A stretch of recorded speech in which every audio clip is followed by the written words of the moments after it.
Hey everyone, thanks for tuning in. If you're new here, consider subscribing.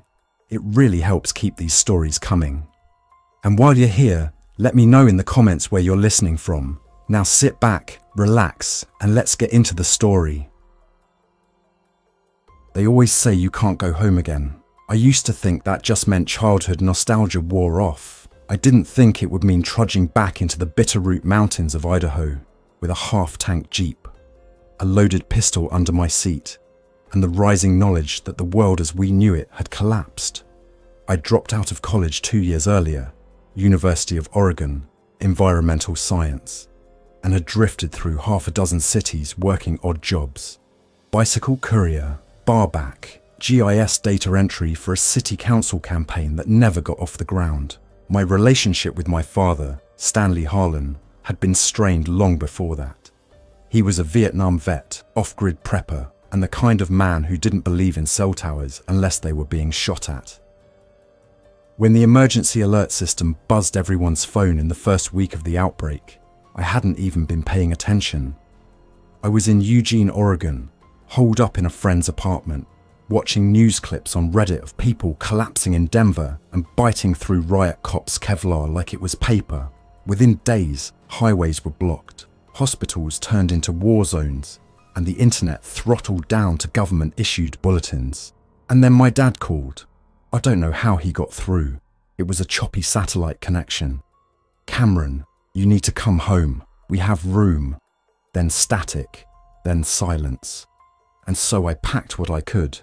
A Beretta PX4 Storm my buddy Eli had left behind, a field medical kit from a survival store that had already been looted, and 3 5-gallon jugs of diesel I bartered from a guy in Corvallis for canned peaches, and my backup laptop. The drive took 3 days. Roads were either gridlocked or empty. The moment you saw a roadblock ahead, you turned around or took back roads. I saw my first infected on day 3 on a rural county road south of McCall. A pickup had crashed into a fence post, and the driver, barefoot and swaying, staggered into the middle of the asphalt. He wasn't fast, but when I swerved to avoid him, I saw what was left of the passenger. She'd torn herself open on the dashboard, eyes staring blankly as her jaw opened and closed like a fish. I didn't stop again until I reached Clearwater County. The Harlan compound wasn't listed on any map.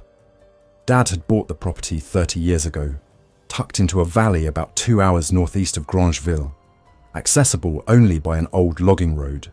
I had to leave the Jeep by a creek when the terrain got too rough and hike the last 2 miles with my bag, rifle, and cold sweat. When I crested the final ridge, I saw it again for the first time in 6 years. The old barn, the solar panels set into the hill like teeth, and the A-frame main cabin made of white pine and stubbornness. There were motion-activated floodlights on the eaves, and I recognized the thermal drone circling overhead. Dad had always preached about readiness, layers of defense, rotation of supplies, EMP shielding, but something felt off. The perimeter gate, an 8-foot steel and plywood wall that was supposed to be locked down in case of SHTF, was open, hanging half off its hinges. No dogs barked, no generator hum. I raised my rifle and entered slow. Inside the compound, I found signs of activity, but no people. The truck was gone from the lower barn. The backhoe had its ignition ripped out, like someone tried to hotwire it. The coop still had chickens, half dead from neglect, and a few vegetable rows were bone dry, plants withered under the July sun. I crept toward the cabin. A voice called out, "Cameron?" It was my younger cousin, Ellie. She stepped out of the side tool shed, holding a .22 rifle with shaking hands. She was pale, thinner than I remembered, wearing Dad's old flannel rolled up to her elbows. She lowered the barrel and ran to hug me. "Oh, thank God. We thought you weren't coming." We sat inside the main cabin as she brought me up to speed. Dad had held the place down until day 6. That's when a group of strangers arrived, on foot, out of the woods. They claimed to be survivors from Spokane, looking for shelter. One of them was a medic. Another said he worked with wildlife control. "We let them in," Ellie said, staring into a cup of stale water. "They seemed decent, until they weren't." On the morning of day 8, the food stocks were ransacked. Someone had cut the locks on the cellar, and 2 of the strangers were gone, along with 3 duffel bags of dried goods and ammo. Dad tried to confront them, alone. They didn't shoot him, she whispered. They just held him down, took him to the lower barn. The lower barn. That's where Dad had stored his old radio gear, his shortwave transceiver, the ham rig, even a signal jammer he used to test when the satellites overhead felt too curious. And now it was occupied by people who weren't who they said they were. Something's wrong down there, Ellie added. They don't come out at night, but we hear sounds, machinery, like engines or drills. I slept on the couch that night with my rifle close. No generator meant no electric fence. No dogs meant no warning. I barely closed my eyes. The silence outside felt like the whole world had exhaled and stopped breathing. By morning, I started making inventory. Dad's main storage container was still mostly intact, steel reinforced, buried halfway into the hillside with a combination keypad.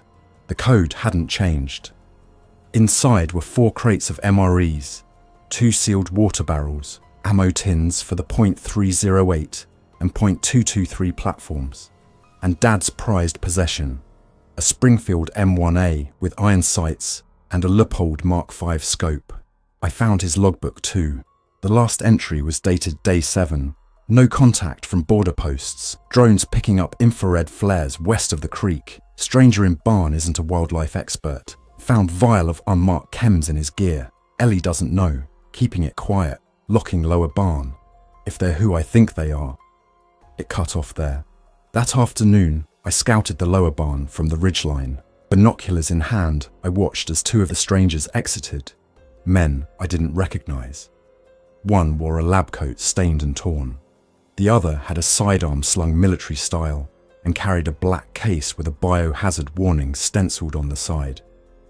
They didn't act like survivors. They moved with precision.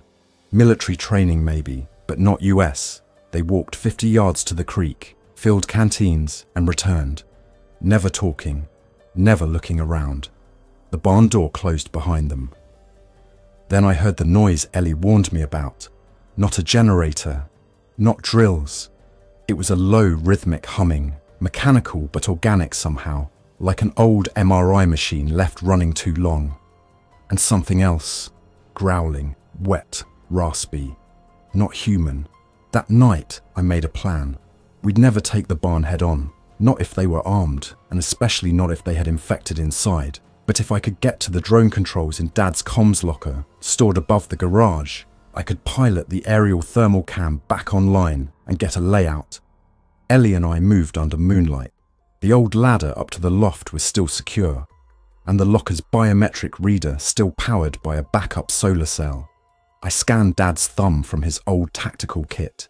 He had stored partial fingerprints for emergencies. The locker opened with a soft hiss. Inside, the drone gear was still intact.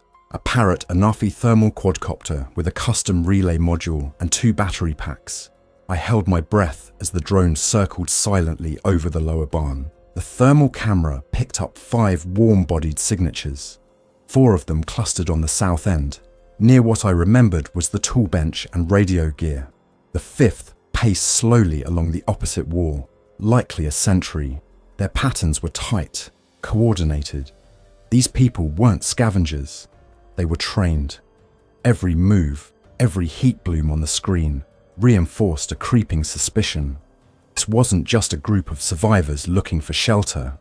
Then there were the other heat signatures, 8 of them, dimmer, irregular, with short bursts of movement that didn't follow any pattern. I zoomed in and increased the contrast. The blobs twitched in unnatural spasms. Several strapped down to tables or slabs of reinforced material. One appeared suspended vertically, arms overhead. Another was curled unnaturally into a metal cage near the center of the structure, its thermal profile rising and falling in odd intervals, like shallow breathing. I adjusted the drone's angle and caught something I hadn't seen before. An industrial generator tucked into the open lean-to along the barn's west wall, partially covered by a torn blue tarp. It was a Honda EU 7000 IS, judging by the outline and vent pattern. A good unit, and powerful enough to run lab-grade equipment. It wasn't a noise I recognized because they'd modified the exhaust system, built a muffler box from scavenged ducting and old fiberglass insulation. That's why it sounded organic from a distance. Back inside the barn, the pacing figure stopped. On the screen, the body turned its head upward. I dropped the drone down 2 meters and pivoted. From this angle, I could see the roof hatch, cracked open slightly. A dark, round lens stared up.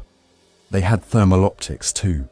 I killed the drone feed instantly and landed the quad silently on the roof next to me, pulling it into the crawl space as quietly as possible. No searchlights came on, no alarms. But the pacing figure now knew something was watching. I climbed down the ladder back into the garage, adrenaline wearing off, muscles tensing into fatigue. Ellie was inside the cabin's main room, sitting cross-legged with a flashlight on low power and a map of the compound spread over the old dining table. She looked up the moment I entered, her face a mixture of fear and focus. I laid out what I saw. They're holding the infected, not killing them, studying them. Electrodes, sensors, tubes, some kind of experiment setup. Ellie blinked. Why would anyone? I don't know, but they got thermal optics. They spotted the drone. Her jaw clenched. So we're out of time. We spent the next 2 hours developing a plan. The barn was secure, reinforced from the inside, likely bolted shut. No direct assault would work. Not unless we had a team and heavy firepower, neither of which we had. But the barn had weaknesses. One of them was the exhaust venting from the generator. Another was the old cellar entrance that led beneath it. A tunnel Dad had carved back in the late 90s for rainwater control and fire escape purposes. It had been sealed since I was a teenager, but we remembered where it was. Beneath the east tool shed, under a trapdoor buried in firewood. Ellie and I suited up. We packed light, headlamps with red filters, sidearms, crowbars, and respirators. Not because we expected toxins, but because we didn't know what chemicals they might be using. I strapped Dad's M1A over my shoulder and loaded a mag of Federal Gold Medal match .308. Not the best for close quarters, but it had stopping power. The trapdoor opened with some effort, rusted hinges and a warped board. The tunnel beneath smelled of damp soil and time. Cobwebs stretched across the narrow entrance, and the air had a stagnant mineral tang. The slope dipped down about 12 feet and then curved west toward the barn's underside. We moved slow, deliberate. Ellie carried a compact CZ Scorpion Evio she'd taken from the stash. Its suppressor was still clean, and she'd kept it loaded with Hornady 9mm subsonic rounds. I admired how steady she kept it, despite the tremor in her breathing. About 30 yards in, we found the obstruction. A caved-in section of rock and soil blocked the last few feet of the tunnel. I pressed my ear to the dirt wall and listened. Above us, faintly, I could hear low mechanical vibrations and the occasional metallic thud. Someone moving equipment. We worked quickly. The crowbars weren't enough on their own, but with some leverage and patience, we dislodged enough debris to make a crawl space. I went first, squeezing through on my elbows, rifle strapped to my back. The other side opened up into a dark void. Old storage space beneath the barn, no more than 4 feet high and filled with crates of empty fuel cans, rusted fencing, and cobweb-covered gear. I motioned Ellie through. We crawled silently until we reached the trapdoor above. I could see light bleeding in from the edges, and beneath the faint sounds of voices, calm, clinical, I put my eye to the narrow slit in the boards. 4 men stood around a metal table in the center of the barn. The infected subject strapped to it wasn't thrashing, it was sedated. Its skin looked mottled, bruised from restraint straps. Wires fed into its temples and chest. A laptop sat open nearby, showing a grid of brainwave readings. The man in the lab coat adjusted a syringe, then turned to the others. The neural plasticity is increasing. Subject Epsilon 7 responded to the 5th dose. Coordinated motor reflexes are returning. No sign of cranial necrosis. A shorter man, older, replied. The serum's holding, but we're on borrowed time. We need to escalate testing. The third man, taller, clean-shaven, military posture, tossed a pack onto the floor. Then we'll take more specimens from town. Elk City's less than 20 miles east. Plenty of isolated targets. It wasn't just containment. It was field work. They were testing. I eased back down into the crawl space, heart pounding. Ellie's eyes met mine. What? She whispered. They're going to hunt. They've been dosing the infected, measuring cognitive response. One of them said they're targeting survivors in Elk City next. Ellie swallowed hard. We can't let them go. No, I said, but we're not strong enough to stop them alone. Not yet. We crawled back out and resealed the trapdoor behind us. By dawn, we had a rough outline of our next move. If we couldn't storm the barn, we could cut their power. The generator was vital for their equipment, especially refrigeration and data systems. Without power, they'd have to open the barn, exposing themselves. But there was one complication. The infected. If they were being restrained for tests and the power failed, the security on their cages might fail too. I didn't know what kind of condition they were in, if they were even still aware, or just husks being prodded with chemical stimulants. But I had a hunch they weren't the slow, dumb walkers I'd seen in Corvallis. These ones were being sharpened, on purpose. That afternoon, I took the long route along the ridge to survey the generator more closely. With binoculars, I could see the intake vent, the custom wiring, and the heavy steel padlock on the access panel. It was set up to run for days uninterrupted, with dual fuel tanks and a fuel line that drew from buried reserves. But there was one flaw. The main cable feed into the barn ran exposed under a concrete slab, barely shielded. I could reach it from the backside, under cover. One thermite charge, or even a few feet of deck cord, could sever the feed and knock their systems out cold. Problem was, we didn't have thermite, but we had magnesium shavings, brake fluid, powdered rust, and aluminum foil. Dad's notes in the old survival binder laid it out clearly.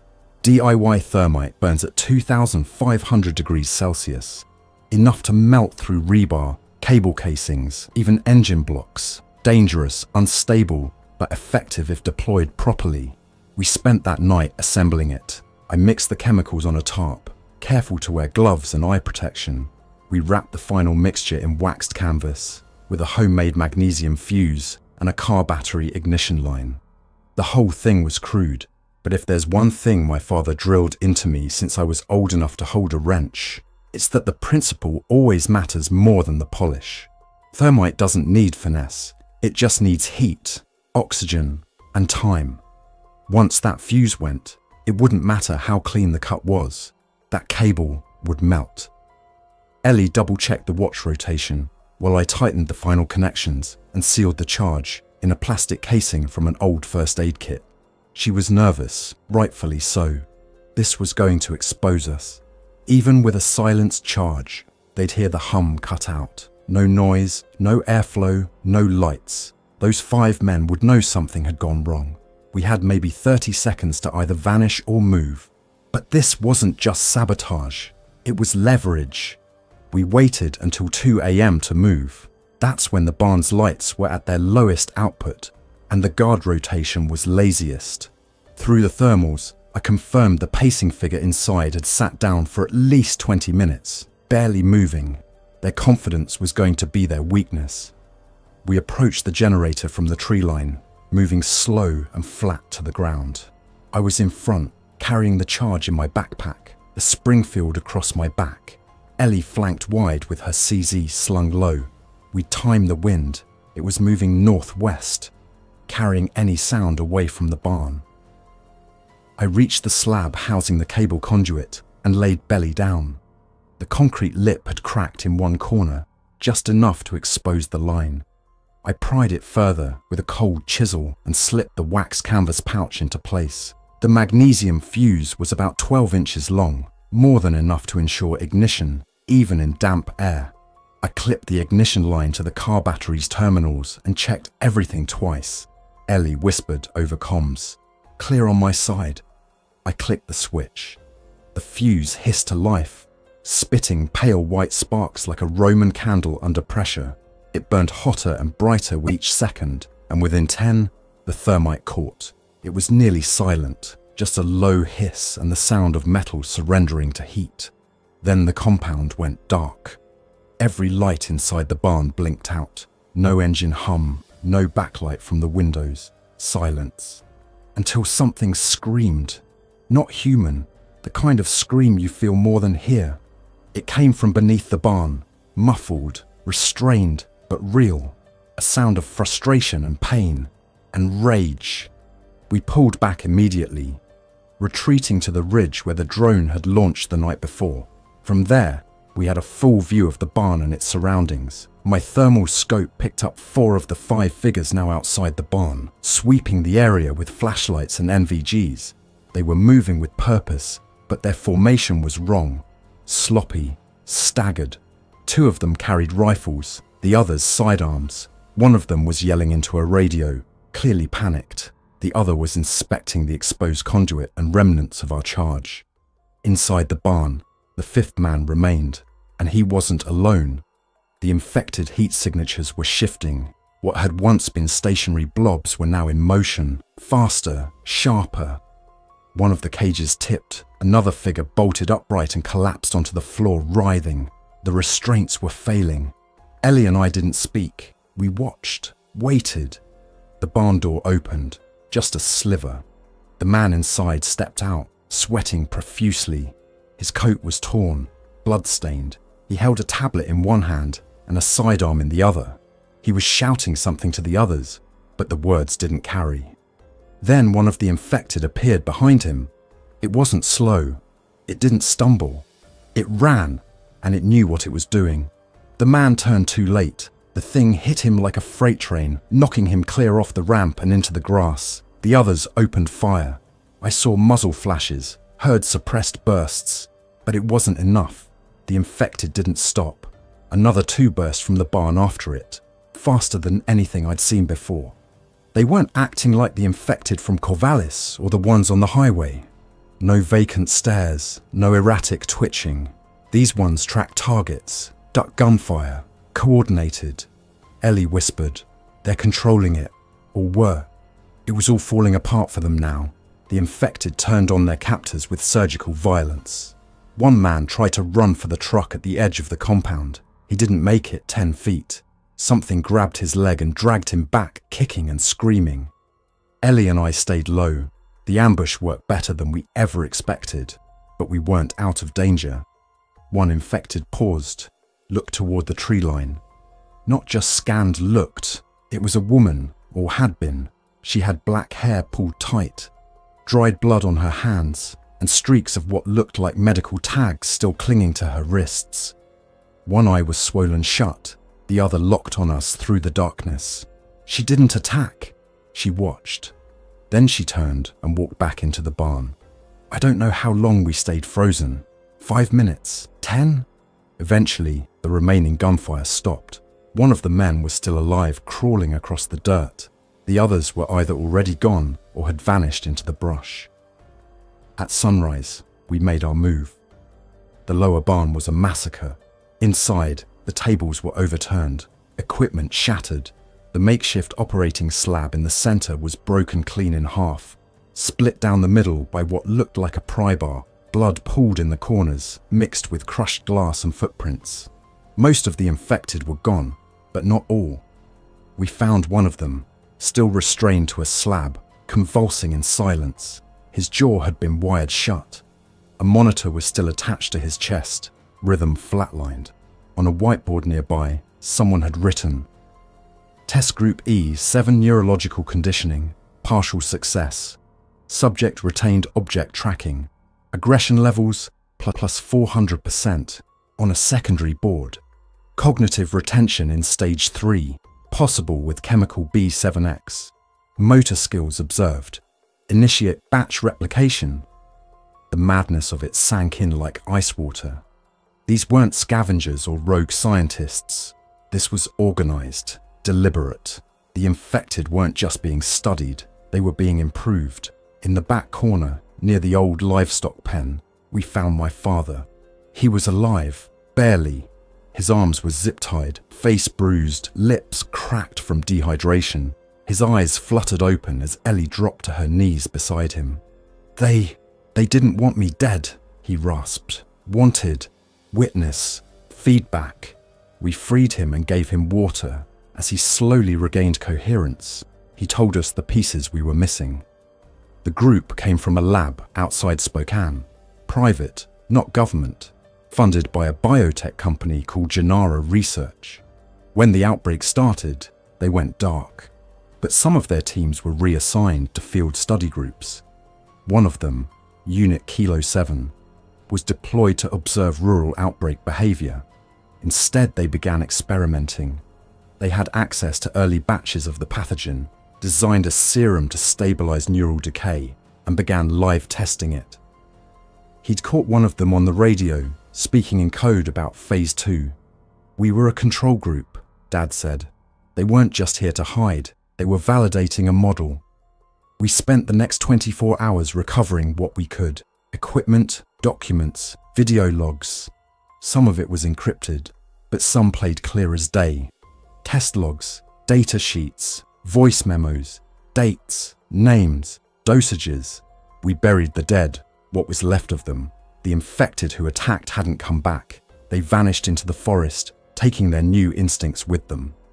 We didn't speak much while digging. The ground behind the barn was dry and rocky, full of old roots, but the silence helped. Ellie marked each grave with a rebar cross and some scrap wood. We didn't know most of their names, not the scientists, not the mercenaries, but they'd been human once. Even if they twisted their purpose beyond recognition, there was still something horrifying about watching what they'd built collapse around them. My father insisted on being there. He could barely walk, but he sat under the shade of the windmill tower, wrapped in a thermal blanket, sipping slowly from a canteen. His face had aged in those 10 days, more than in the last 10 years. The bruises were healing, but the damage went deeper. When I asked what they had done to him, he just shook his head. "They wanted to know how far a man could be pushed before he cracked," he said quietly. "Turns out, watching them turn on each other taught them more than I ever could." Inside the barn, we salvaged what was left. The generator was melted beyond repair. The makeshift lab equipment had been smashed, the laptops either destroyed in the chaos or encrypted beyond use. But there was one working terminal hidden in the upper loft, behind a false panel in the wall. Dad remembered seeing one of them use it while the others slept. Ellie and I brought it down and booted it with a portable battery station from the tool shed. The system didn't run Windows or any conventional OS. It was a hardened Linux distro, custom coded. We poked through the shell menus until we found something buried deep. A signal relay archive labeled Outbound, Spokane 3IR.26-P. It was an uplink log, timestamped transmissions sent from the compound to a base location outside Spokane. There were 37 in total, most just blocks of encrypted data, but one was a voice file. Short, 17 seconds. We played it, a man's voice, calm, professional, not the same as any of the ones we'd seen. Kilo 7 reporting progress. 7 subjects demonstrated higher order pattern recognition after B7X dosing. We believe retention and behavioral predictability are viable. Proceeding with rural phase 2. Local resistance manageable. The timestamp was from 3 days ago. They weren't just experimenting here. They were replicating the work. Spokane was still active. Dad leaned forward, eyes narrowing. "That's not a rogue unit, that's structured protocol, that's chain of command." Ellie whispered the question we were all thinking. How many other sites are out there? We didn't answer. By the 3rd day, we had the compound stable again. Solar panels were reconnected, the radios tuned, the perimeter walkable. It wasn't secure, not like it had been, but it was functional. We rationed supplies carefully and rotated shifts sleeping in the elevated crow's nest to watch for return movement. On the evening of day 10, just as the sun dropped below the ridgeline, we got a signal. The ham radio crackled with unexpected clarity. It was a narrow band frequency, 7.089 megahertz LSB, one of Dad's old favorites. Someone had punched through. This is Sierra Watch calling any high ground network. Respond if receiving. Repeat. This is Sierra Watch broadcasting from Cascade Outpost. Confirm visual on outbound infected. Multiples. Smart. Coordinated. Headed northeast. Immediate priority warning to all positions within 200 miles. Do not engage unless fortified. They are learning. The voice was male, mid-30s, American accent. He repeated the message twice, then cut off. Cascade Outpost. That had to be in Washington, somewhere near Mount Rainier or the Cascades Range. Maybe another old government fallback site. But the warning hit harder than anything else. They are learning. It wasn't just a fluke. It wasn't just a handful of smarter infected created by backwoods scientists. It was spreading. Ellie sat back from the mic, pale and quiet. We're not behind the curve, she said. We're in the middle of it. Later that night, my father called us together. He stood at the center of the cabin. Flashlight dimmed, a map rolled out on the table. His strength was returning. The bruises had faded, his voice steadier. He pointed to 3 locations on the laminated topographic map. One was our compound, one was Elk City, and one was Spokane. Everything flows through here, he said, tapping the Spokane marker. Every outbound signal, every relay packet, even the supply logistics they brought with them. This was never a field lab, it was a test bed. Phase 2 won't stop at isolated compounds. If these things are spreading toward populated areas and coordinating, it means they're acting with structure. He let that sink in. We have 2 choices, he continued. Sit tight and hope we're not overrun, or take what we've learned and go to Spokane ourselves. Cut the head off this thing before it spreads further. I stared at the map. I wasn't a soldier. I'd barely made it out of Eugene without crashing into a highway barricade. But I'd seen what those things did. I saw the way they moved, thought, reacted. I saw them track and corner men trained in tactical movement. I saw one look at me and decide not to attack. They were making decisions. I think it's already spread, I said slowly, but maybe we can stop more from being made. We spent the next 3 days preparing. The lower barn became our new command post, reinforced, cleaned, lined with sandbags and rearmed with what remained of the enemy's supplies. Dad modified 2 old CB radios to act as mobile relays and rebuilt one of the encrypted laptops using a salvage boot disk we found in the false wall cache. Ellie documented everything, every lab note, every test result. Every video clip we could recover was copied onto multiple drives. She wrote up our timeline, our version of events, and stored it in waterproof cases at the top of the comms tower. If we didn't come back, someone had to know what happened here. The plan was simple. We'd leave in 2 vehicles, Dad driving the rebuilt Tacoma, me and Ellie in the Jeep. We'd cross into Washington using secondary roads, avoid major towns, and follow the radio beacon Sierra Watch had transmitted from.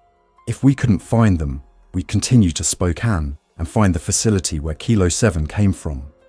We packed for war, not survival, ammo over comfort, maps over food, hard drives over extra clothes. On the morning of day 14, we took one last look at the compound. The windmill spun slow, the solar inverter humming quietly. Chickens scratched in the dirt, smoke curled from the cabin's chimney. For a moment, it looked like a postcard from the world we lost. But that illusion vanished with the first sign of fresh tracks in the eastern woods. Not boots, not tires, bare feet, dozens of them. Ellie spotted it first, a trail leading away from the compound, wide, staggered, as if they'd come close, but hadn't entered. They were watching again, she said softly, waiting. I looked into the tree line, heart thudding. They'd had every chance to attack, but they didn't. They were learning, watching us, testing our response. They were hunting with purpose. We got in the trucks and didn't look back. Somewhere out there, someone is still building them, still refining the virus, still training them to be more than just mindless husks. We're going to find out who. and we're going to stop them before what happened to my family's compound becomes the starting point for something far worse. Thanks for listening. If you enjoyed this story, don't forget to like and subscribe. Your support keeps these creepypastas coming. Until next time, stay alert, stay safe, and never ignore the feeling that something is watching.